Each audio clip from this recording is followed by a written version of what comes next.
Please join me in welcoming to the Distinctive Voices podium, Dr. Laura Crotty Alexander.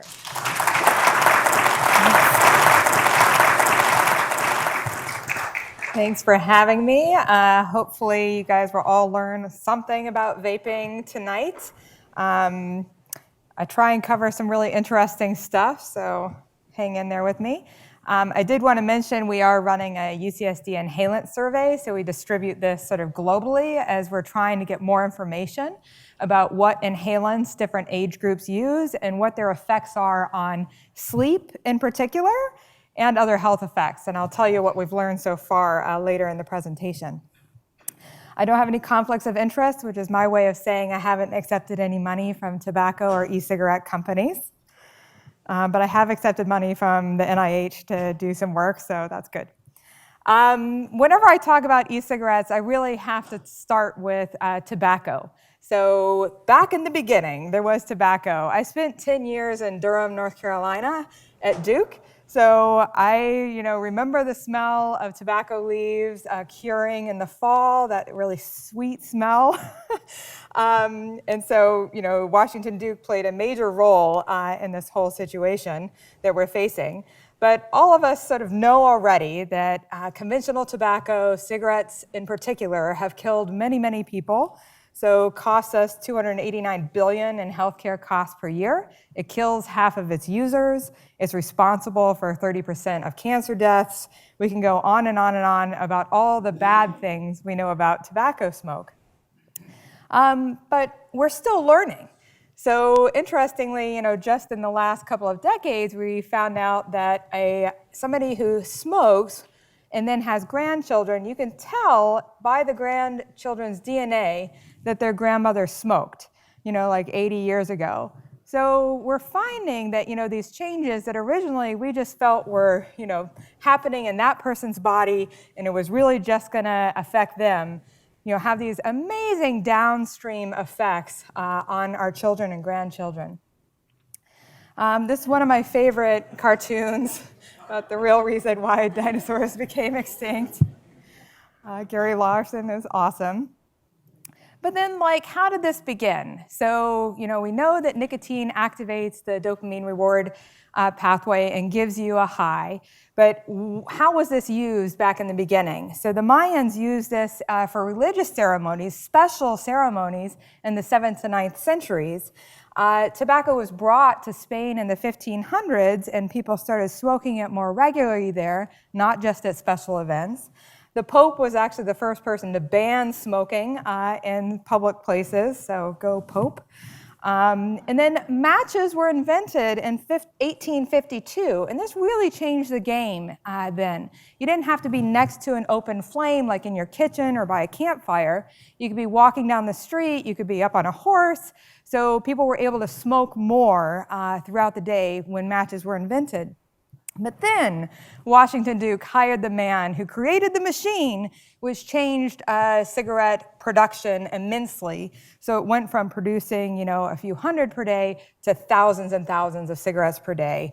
And that's when smoking really took off.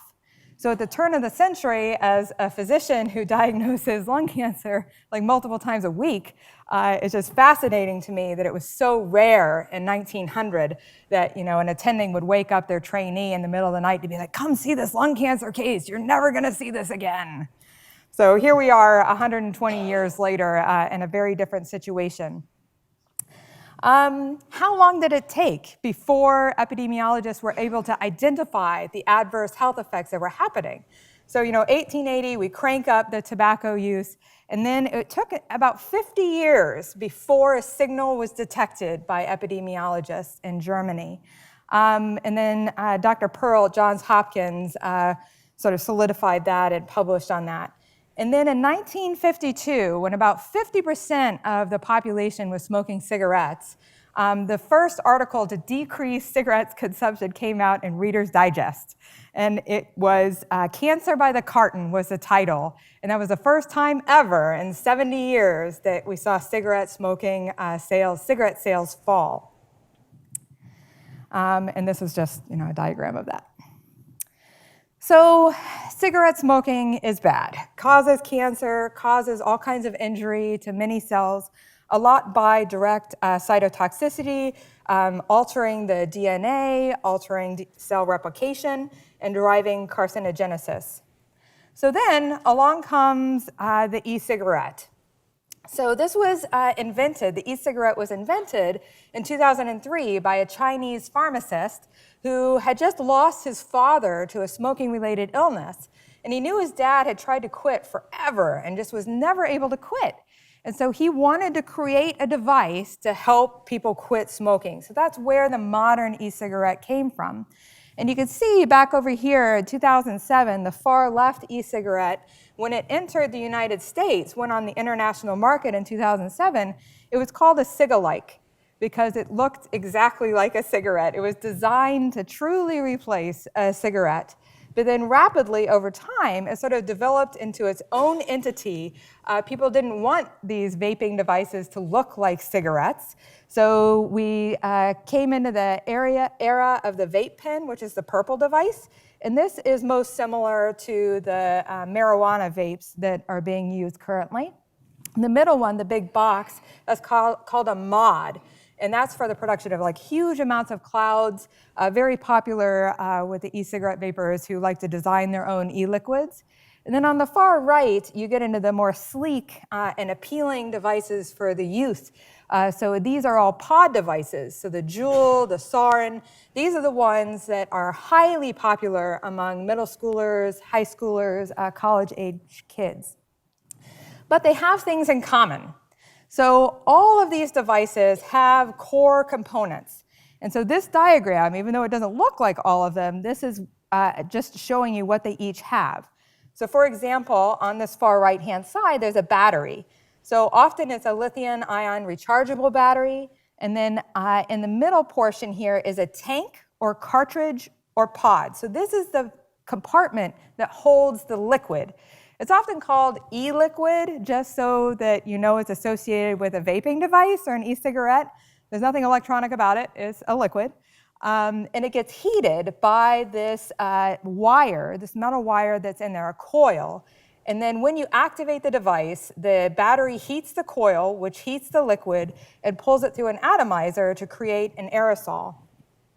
And so why is this so bad? So it's an aerosol. We have been breathing in like lots of different things over a long time. But at its heart, as a lung physician and somebody who loves the lungs, these lungs, that we have developed over millennia to do one thing, and that's inhale oxygen, nitrogen, and then exhale carbon dioxide. So we have evolved for these lungs to do gas exchange. They are very delicate creatures, our lungs. And so when we are inhaling all of these chemicals, bad things are going to happen. And along those same lines, there is not just the chemicals that people say are in the e-liquids, that they list are in the e-liquids, because as soon as you take those chemicals and you heat them in the presence of metals and plastics and glass, in the presence of the oxygen and water that are in our air, you start having a lot more chemical reactions. And so in the boxes are two of the main components of our e-liquids that get vaped, propylene glycol and glycerin, but rapidly they become these other chemicals, some of which we know are highly toxic, like formaldehyde and acrolein. So why are they so popular? So it comes back around to cigarettes. Why are cigarettes so popular? So nicotine is one of the most addictive substances of all time. So we get our top 7 list now that we have our smartphones and our social media on there. But it's right up there with the heroin, cocaine, barbiturates, alcohol. And they all act on the same brain centers. So in green, our nucleus accumbens, and in purple, the ventral tegmental area. Like all of these processes, they act through that pathway with a dopamine release, making us feel joy. And so we become addicted. So people, start using these devices, they become addicted and very rapidly can't stop. And so biologically, it's a reward for a beneficial behavior and motivates us to repeat them. So once somebody has started vaping, this has been activated, and as we know from our battles with all kinds of addictions, is practically unstoppable. So that's one reason, but we have seen huge increases in children. So this upper left-hand panel shows that there's been a 78% increase among high school students just from 2017 to 2018. Talking with people in high schools, it's really estimated that the use rates in California are between 25 to 50%, depending on the high school. And then in the middle schoolers down here, they also had this massive 48% increase. But now, this was in 2018, they estimate about 5% of middle schoolers, which is the equivalent of about 570,000 middle schoolers vaping. And that estimate is thought to be really low now, that it's more in the 10 to 20% range that middle schoolers are using these devices. So they're very popular. So there's a lot of stuff on social media about these, and this is one of the ways in which kids and adolescents are exposed to e-devices and vaping. So they see people posting, these positive signals, except for the one on the right that says, "What's better than your first rip off a new Juul pod?" And the other person responds, "Not being addicted to nicotine." I was like, yay! So yes, we're worried about it because it becomes an addiction. We don't want these young people becoming addicted to something and then suffering downstream consequences. But another concept is whether it's a gateway to other drugs. And in particular, a question that I get a lot is whether somebody who is vaping nicotine, whether they might pick up cigarettes, which we know the health effects from. And a couple of really strong groups have done really good studies, and definitely they've seen a tie between a teenager vaping a nicotine e-cigarette is much more likely to pick up conventional tobacco. And they've been doing some psychological studies of this to figure it out. And it turns out that if you ask somebody about cigarette smoke, like a teenager, you ask a teenager, if they would ever smoke a cigarette, and they all no, that's so gross, it's dirty, it's smelly, it's terrible for you, I would never do it. And then this same teenager picks up vaping of nicotine, and then you ask them again, 6 months later, about the cigarette smoking, their response is not the same. They are oh, it's not that bad. So that's where this normalization happens, where just the act of vaping e-cigarette makes smoking cigarettes seem not so bad. Another big concept that I like to try and break down is when I talk to people and they're oh, it's just water vapor, so it's safer than cigarette smoke because it's water vapor. So there's no water in it. There's no water in any of them. So that's a big myth that's been sort of sent across the universe. So the main components in the e-liquid, for the majority of the ones being sold on the open market, are nicotine, glycerol, and propylene glycol. So why do we have the propylene glycol and glycerin in there instead of water?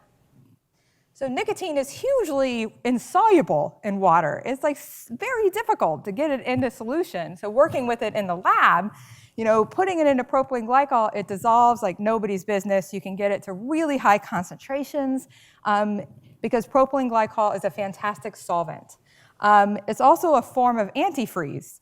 So it has the same similar chemical structure to antifreeze.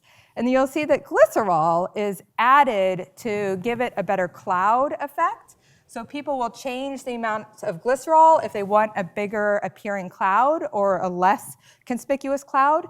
But you'll see that the chemical structure of these two vehicles are very similar.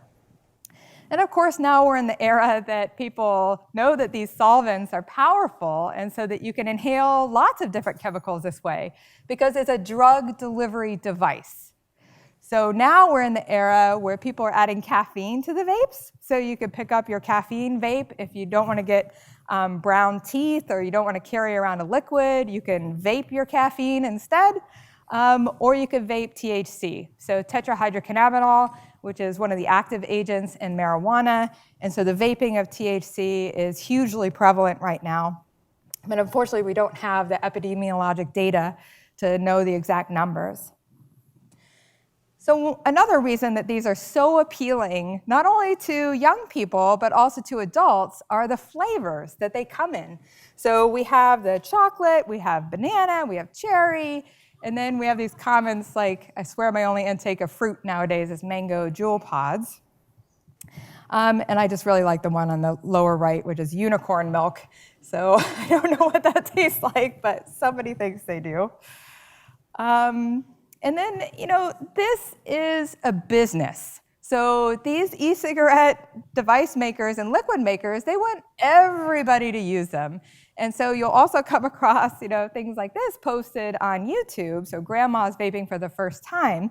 And the woman on the left actually used the e-cigarette to stop smoking, but now is hooked on vaping. And she got her other two friends who are not active smokers to try out these e-cigarettes for fun.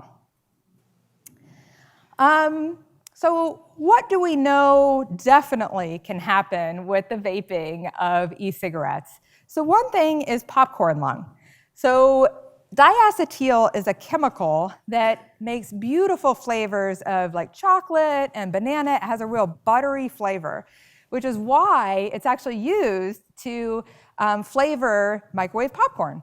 So microwave popcorn doesn't have real butter in it. They use diacetyl to give you that wonderful smell of butter and that taste of butter. And so the e-liquid makers have used that same chemical for the same reasons to make it really appealing. Unfortunately, though, what we found out was workers in the microwave popcorn factories were exposed to very high levels of the diacetyl because they were working with this chemical. And that produces this lung disease called bronchiolitis obliterans.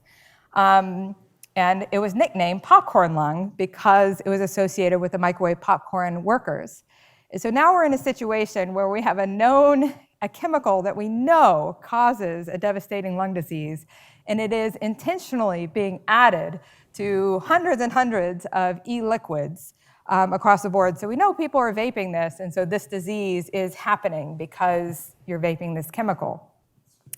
So let's back up a little bit. We talked about these flavors. You might hear people say, but those flavors are FDA approved. So multiple of these chemicals are FDA approved for ingestion through the GI tract. And to make the distinction clearer, so why would it be okay to have a chemical go through your GI tract but not your lungs? And if you think about it, our GI tract was designed to protect us from all these crazy things we've been eating for thousands of years. So eating some poisonous berries, you might get a little sick, but the gut barrier is really there with huge thick layers of protection. So the epithelial barrier and the mucus is really designed to try and keep things inside the GI tract that you shouldn't be absorbing. And then on the right-hand side is the structure of the lung. And so you see that these extremely delicate and thin cells of the alveoli and the lung. And so there's just no space between what you're breathing in the air and then transitioning into your bloodstream. It has the thinnest barrier in the body. So the lungs were not designed to protect us against things that we were ingesting through our lungs. And so they're just at risk. So what have we seen so far? So I'm a lung doctor, so I keep track of these diseases. I've seen vaping-related lung injuries. And these are some of the diseases that we have seen associated with vaping. So eosinophilic pneumonia, lipoid pneumonia, asthma, hypersensitivity pneumonia, acute respiratory distress syndrome, and respiratory bronchiolitis. And of course, the big one that has entered the news that has come up on top of all these other lung diseases has been the e-cigarette or vaping product use associated lung injury.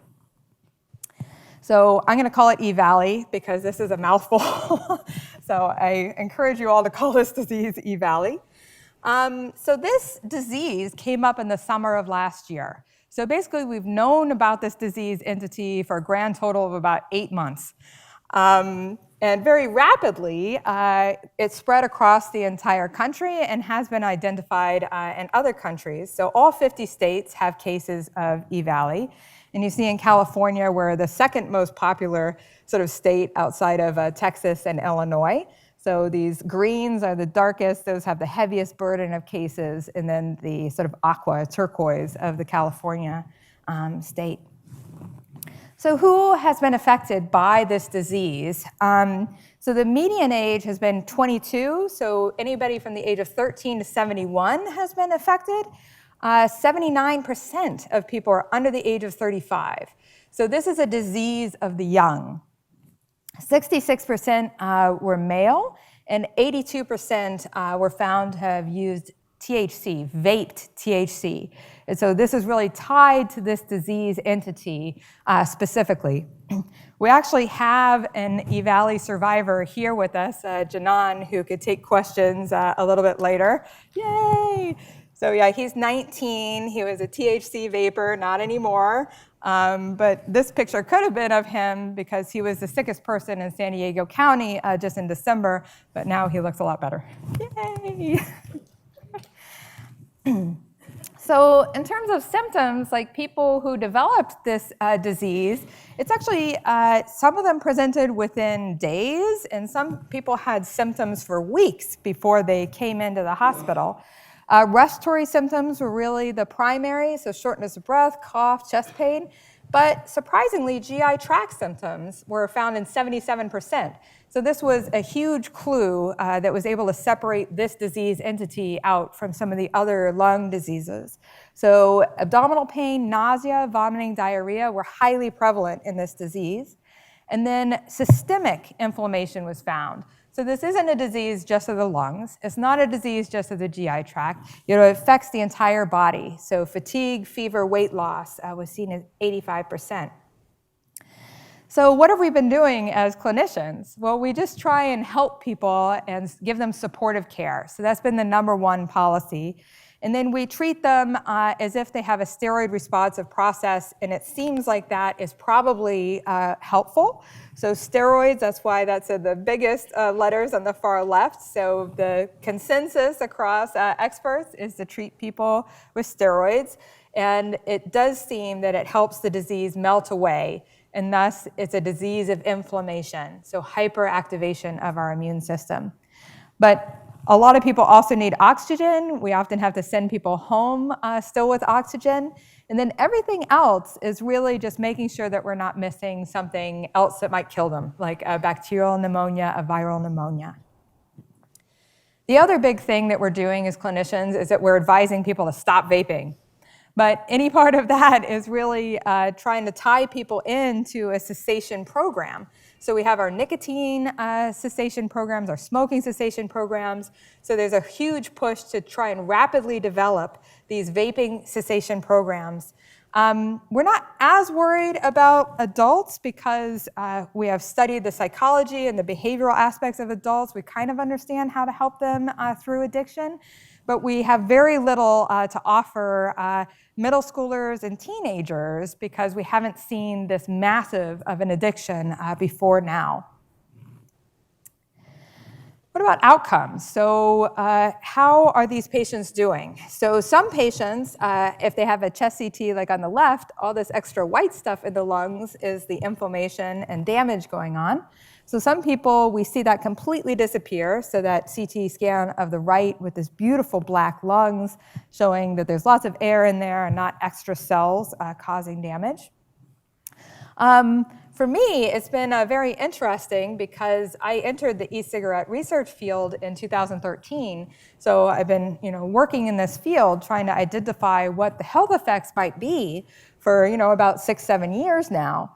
And this is when I got called up to the big leagues because everybody freaked out when this disease happened. They were like, what is in these devices? Like, what's going on? What do we know?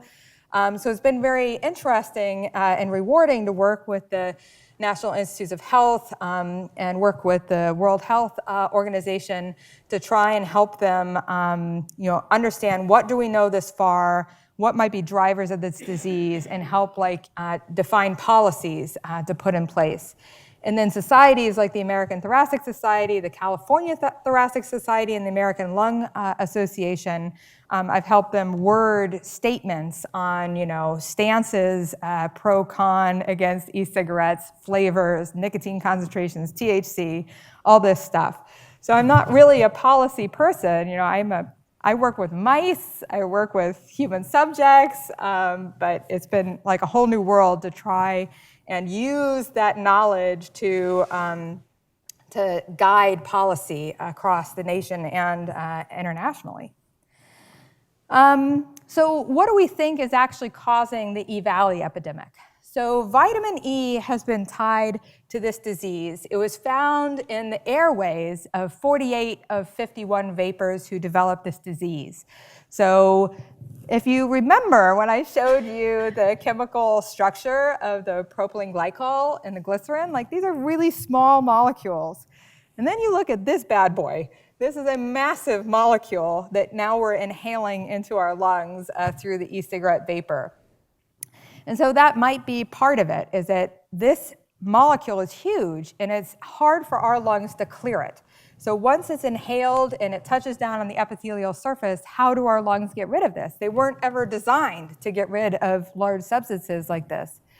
So this is where a lot of work is being done right now to try and figure out if this is directly causing damage to the lungs or is working in combination with the THC. So if you Google vitamin E acetate, these are some images that come up. So this is sold, on the open market. You could buy it on Amazon. It looks really healthy and refreshing.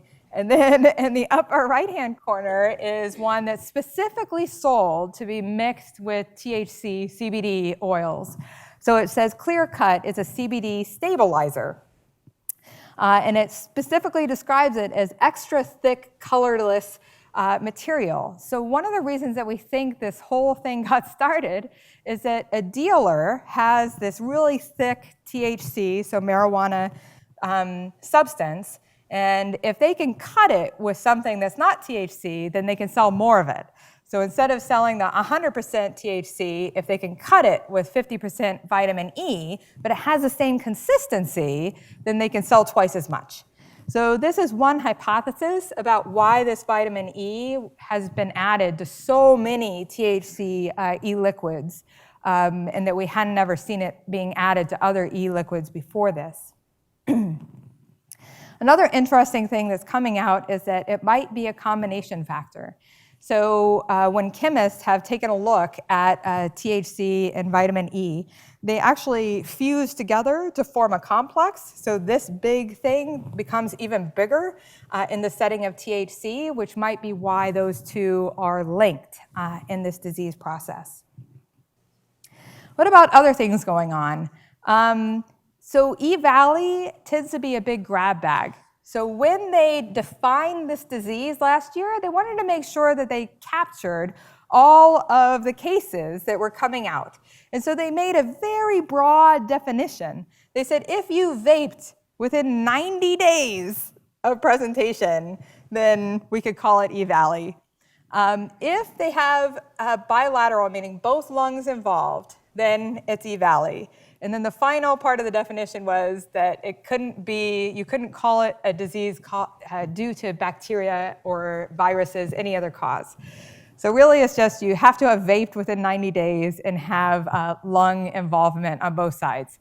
So this disease that we have thousands of cases of and 64 deaths, it's a grab bag. So the EVALI is a large component of it, but there are other lung diseases mixed in. And for instance, when we looked at the patients who had never vaped THC, that they had only vaped nicotine, they might not be EVALI patients. They were the older subjects who were female, and they didn't have as many symptoms like fever or weight loss, and they didn't have an elevated white count. So it's likely that it actually is a higher percentage of these cases that are in men and younger that are the true EVALI cases. This is sort of the diagram of the onset of the diagnoses of these cases and the peak. So across the horizontal axis is time. And so you'll see that a couple of cases were popping up last spring, so April and May, but it really was puttering on. And then around July, it started increasing, and then it peaked in September. And now this decrease is like very reassuring to some people, but I think it is also falsely reassuring in that there is a lag in the reporting period. And also, last fall, clinicians were really obsessed about this. And so they were really on their game, reporting every single case they saw. At UCSD, we're seeing about 2 cases per week still. So we have like a very steady case burden. But I really have to push people to report them because it's not, as crazy, as interesting as it was before. All right, so what is the science that we know of behind e-cigarettes? So what has been done so far? So this is one of our original setups in our lab. And you'll see that we have this hooked up to an e-cigarette, and we're just using a simple syringe to draw up the e-cigarette vapor. And you can see it's super dense and white. And then we're going to exhale it onto these cells that are in this dish. And you see how the e-cigarette vapor is very heavy and dense. So it really sinks, and it sort of floods the compartment and fills up. And the reason that I show this video is not because I'm like so proud of this experimental setup. It's really that when you think about cigarette smoke, the cigarette smoke expands and goes away. It disperses. But with e-cigarette vapor, these are aerosols. They are droplets of liquids, and they sink. So when we have these patients who used to be cigarette smokers, but they would smoke outside, they wouldn't smoke in the car with their kids. They were very careful to try and avoid secondhand smoke exposures. And they switched to e-cigarettes, and they're like, oh, e-cigarettes are safe, they're healthy, and so now they're sitting on the couch vaping, and their baby is crawling along the floor, and these aerosols just sink. And so like kids and pets have a very high exposure to these aerosols, and they form a layer. So they're oils.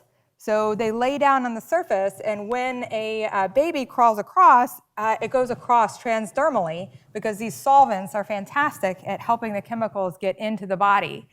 So the exposures for the e-cigarettes are actually like higher than we would really want. Beyond that, we've specifically exposed different types of human cells and mouse cells to different types of aerosols. We found that all the cells of the lungs are affected by the e-cigarette vapor. So on the left, we have our epithelial cells that form the layer of the lung. In the middle are our macrophages, which are our powerhouse immune cells that try and clear up all the stuff that we accidentally inhale, such as bacteria. And then our neutrophils on the far right, which are recruited in when we need help defending against infection. And you don't need to look closely here, but it's really just that the far left column is always the normal cells that were not exposed. And then the middle column here are the non-nicotine e-cigarette vapors. And then the right-hand column is the e-cigarette vapor with nicotine, which tends to have the most dramatic effect on our cells. On the far right, our neutrophils, we tried a bunch of different e-cigarette companies. So we were like, well, we don't want to only look at one company, so let's buy from all these different types and see. And this is just to show that each e-cigarette and e-liquid has a different chemical composition, and so it's going to impact cells differently. So it's very difficult to study because there's thousands of these e-liquids on the market. Another thing is that we study bacteria. So all of us are colonized by bacteria, especially in our nose and oropharynx. So Staph aureus in particular likes to hang out in that space. About 30% of us in this room have colonization with this bug, and often it just hangs out, but if you give it an opportunity, it will take advantage and cause disease like pneumonia. When you actually expose this bacteria to e-cigarette vapor, it triggers it to become more aggressive. So you're giving it an opportunity to cause infection. So we actually exposed this bacteria to our e-cigarette vapor and then infected mice with that. And you'll see in this first graph, The control mice across the top, all of them lived, so 100% survival. But in the dotted line over time, which is also horizontal, you'll see that the e-cigarette vaped Staph aureus killed mice over time. And then on the far right, when we harvested the surviving mice at day 4, those mice infected with that EVE-exposed bacteria had much higher levels in the lungs. So not only is the e-cigarette vapor sort of hard on your body and making it difficult for you to protect yourself against infections, but it also can be helpful to the bugs who are just waiting for that opportunity. This is our mouse exposure setup. So on the far right is one of the mod e-devices. You can see the tank in the picture. And then this large column in the middle is the expansion chamber for the e-cigarette vapor. You see it clearing out here, and the pump is about to activate it again, and you see it filling with this very dense e-cigarette vapor. Then over here is our sort of pizza pie full of little mice. So you see each one has its own little wedge, and it's hanging out in there. And so we pump the e-cigarette vapor in there, and they breathe it in. We do this for about an hour a day, and we do it for 1 month, which is the equivalent of several years of exposure in a human, and up to 3 months, which is decades of exposure. And we'll even take them out to 6 to 12 months, which is really 50 years of exposure. And this is important because we also do human subjects work, and most of the people we recruit have only been vaping for 2 to 4 years. So in terms of really understanding what the health effects will be over time, these models are our only hope for really defining sort of the health effects that may occur. So with that in mind, I love that picture. I'm pretty sure it's photoshopped. So these mice, we exposed them to e-cigarette vapor for a month, and then we actually infected them with a powerful gram-negative bacteria, Pseudomonas, intraperitoneally, so in their abdominal space. And this is a model of gram-negative sepsis. And on the left, you'll see in the white column, the air mice, they were able to bring in a lot of that powerful cell, the neutrophil, to defend against the bacteria, so very high numbers of neutrophils. But the e-cigarette mice in black, they really didn't recruit this neutrophil. And so in the second graph, you'll see this is the amount of bacteria that remained. So the air mice were able to clear the Pseudomonas, but the e-cigarette mice had very high levels of this bacteria. So this, again, says we shouldn't just be worrying about the lungs. So when somebody's vaping, those chemicals go throughout the whole body. And so that if you get an infection somewhere else in your body, your immune response will be different than if you didn't vape. And so this is one of the most worrisome things that we've found in our group. But we also have been looking at all the other organs. I'm a believer in not wasting anything. So when we do a mouse harvest, we take every part of the body and really try and look very broadly for any potential health effects. So that's sort of what led us to look to the kidney, which we actually know is adversely affected by cigarette smoking. Cigarette smoking causes fibrosis and alters function. And we found similar things with the e-cigarette vapor exposure. So 3 months of vaping of the e-cigarette vapor, and you see in the e-cigarette mice, the lower row shows fibrosis. So in the red and purple, the purple is the fibrosis, and there's higher levels compared to the air mice above. And then in the middle column, the fibrosis is stained with red, so it's higher again than the air above. And then on the far right, this is polarizing light that make the stain come out as this beautiful yellow-green, so that we can just see that there's more collagen deposited in these kidneys that shouldn't be there. So these kidneys are being damaged by the inhalation of the e-cigarette vapor. And so we looked in the heart as well, because we know that cigarette smoking causes a ton of cardiovascular disease. And unfortunately, we saw that same fibrosis sign. So up here on the far left is a normal air control mouse heart, very little purple in that heart parenchyma. But over here in the e-cigarette vape mouse, you have these scars, this fibrosis layer laid down. So we're still looking into why this is happening. But we think that it's actually driven by the nicotine in the vapes. So these two graphs down here, these are two powerful genes involved in fibrosis. And the air mice and the vehicle mice don't have elevations, but the e-cigarette vapor with nicotine, so the far right on both, have elevations. So that suggests that it might not be the propylene glycol or the glycerin or the other things that happen through the chemical interactions with oxygen and water. It might be the nicotine that's really driving the cardiovascular disease. But let's get back to the lung, because that's my favorite organ. And we know that cigarette smoke causes emphysema, just like all kinds of inflammatory changes in the lungs. But when we looked in our mice, the lungs just from afar looked fine. We didn't see emphysema, we didn't see fibrosis, it didn't look that abnormal to us. So we went down to the gene expression level, and so this is RNA-seq data. So each line is the expression of a gene. And I just want to draw your attention to the global pattern. So these first 6 columns here that start with the blue up top, these are our control mice. 2 different types of mice, 2 different strains, because we wanted to make sure we weren't just finding like one effect on one type of mouse. And so you see that most of these have this blue gene expression pattern. But then on the right-hand side, those 2 sets of strains of mice exposed to e-cigarette vapor have this switch of gene expression. So we found like over 2,000 genes that were changed just by inhaling the e-cigarette vapor over 3 to 6 months. So what does this all mean? So what we know so far is that the breathing in of e-cigarette vapor diffusely affects the body. Every organ pretty much that we've looked at, we've found effects. But these effects are not going to be the same for every single person. So genetics is going to play a role based on when we studied different strains of mice, we found different patterns. So just like you might know somebody who smoked for 80 years and never had any health problems, but then somebody else only smoked for 30 to 40 years and had like horrible effects, the same is going to be true in e-cigarettes. It's going to depend on your genetic susceptibility.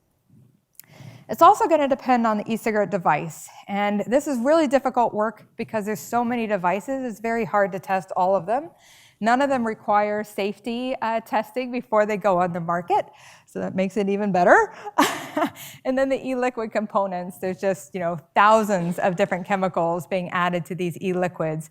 And we just always feel like we're behind in the race to try and define the health effects of the e-cigarettes. But I wanted to share with you 2 of the most recent studies that have come out of other groups.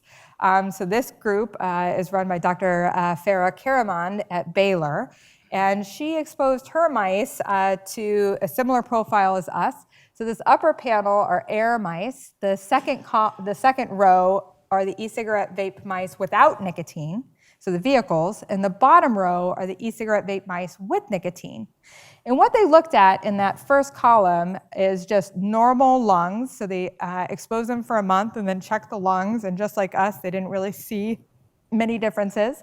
But then they infected these mice with influenza. And you see that the air mice in the upper right-hand corner got some inflammation.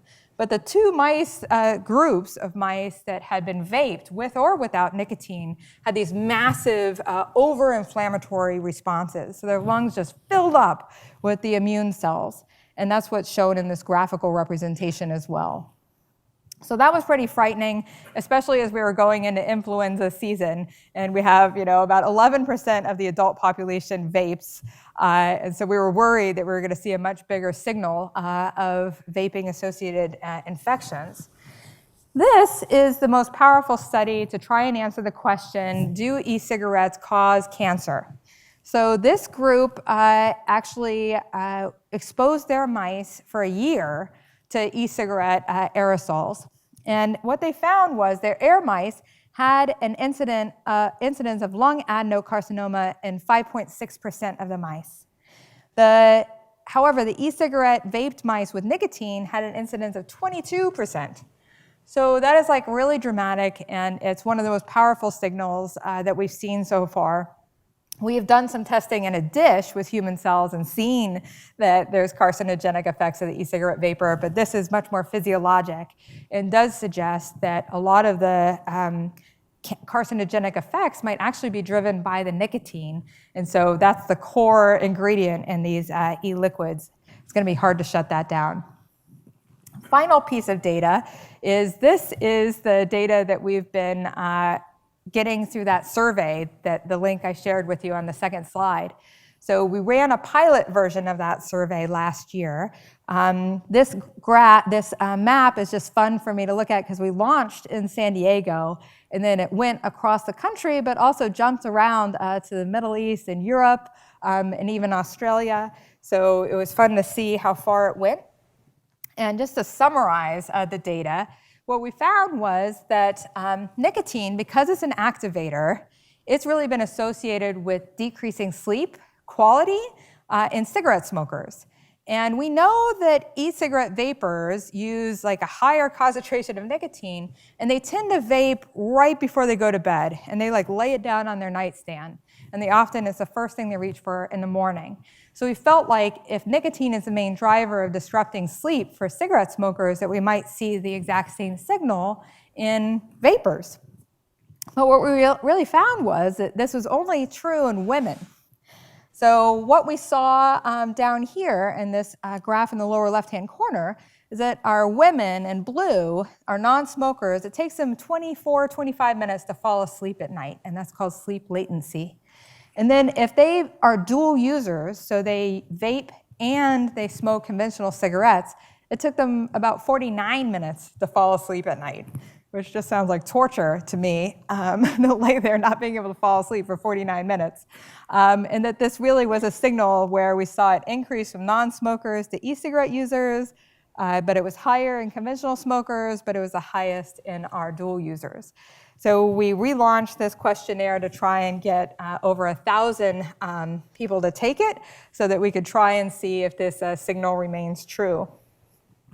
So in summary, what we know so far is the vaping effects in humans. It alters the airway microbiome, which is important in keeping our lungs healthy. It alters colonization by bacterial pathogens. It decreases our immune function, I would say, in the lungs and everywhere in the body. And it increases inflammation throughout the body. So these e-cigarettes are not going away. They're extremely popular. Even if we ban flavors or ban devices, you can order them from China and they get delivered in an unlabeled box. Like they're here to stay. They are going to cause diseases. Some of them are going to be similar to cigarette smoking-induced diseases, and others are going to be specific to vaping, like the EVALI disease. And the final point is that the newest e-cigarettes might be more addictive than conventional tobacco. And in that same vein, I didn't mention the smoking cessation data that's out there, but the earlier models of e-cigarettes did not deliver nicotine as well as a conventional cigarette. So those first trials that were done, they really showed that the e-cigarettes were not good for smoking cessation because they couldn't give people the hit that they wanted, so they often failed and went back to conventional tobacco. But the pod-based devices have 59 milligrams per mil of nicotine in them, so just very high concentration. So one puff gives you a sky-high delivery of nicotine to your bloodstream and your brain, which is greater than that in a cigarette. And so these devices are probably successful at getting people to switch from cigarette smoking to e-cigs, but it's not going to get rid of their nicotine addiction. They will continue to use this form of tobacco. And I just wanted to thank my lab. So this is my crew. A lot of them are college kids, and they're very helpful because they know what the terminology is and what the use patterns are, and they're always teaching me new things, just like Janan was just teaching me some new terminology. And this is our funding. And then we have lots of collaborators who do wonderful work, and I'd just like to thank them too. So thank you very much.